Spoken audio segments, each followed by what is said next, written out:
สบายดีมื้อนี้สิพาไปเก็บหน่อไม้เนาะพบกันเลยหารักหน่อไม้เนาะบ่แม่นรักต้องเก็บในตอนนี้เราจะสิพาไปเก็บหน่อไม้เนาะ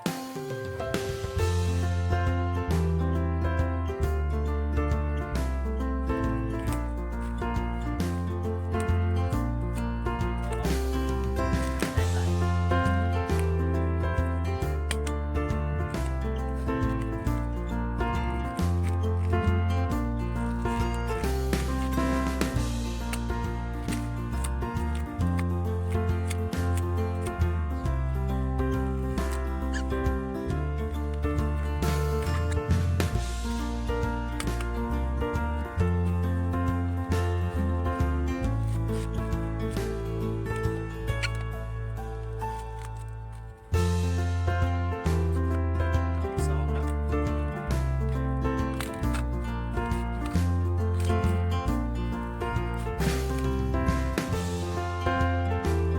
ผู้ใดอยากก็มาปอกสวยกันเด้อ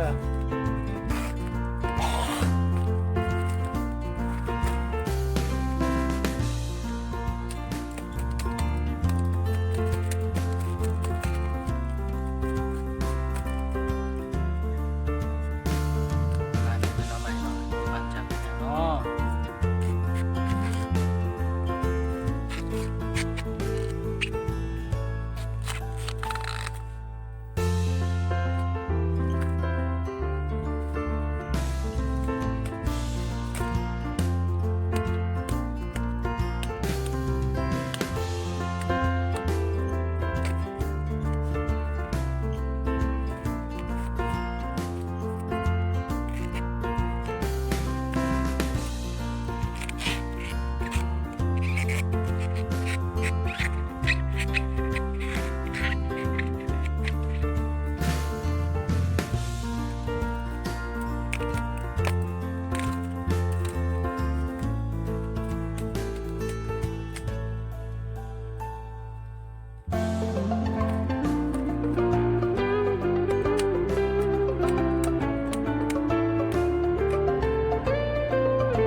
มื้อนี้เป็นมื้อที่ตั้งใจ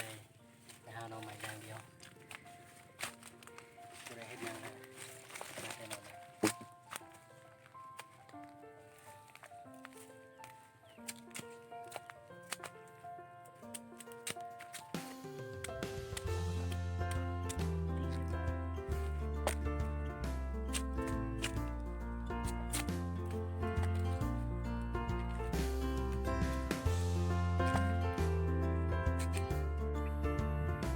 นี่คือมหาสมุทรเนาะ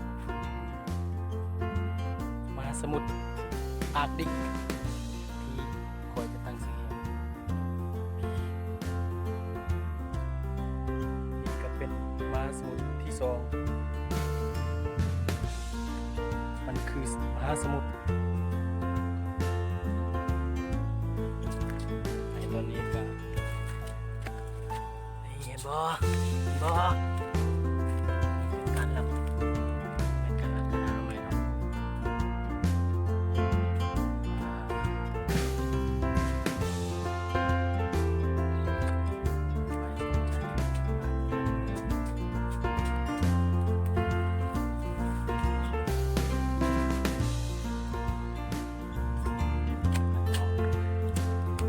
โอเค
ผู้ใดสนใจอยากกินแกงหน่อไม้ไม่แรงเนี่ย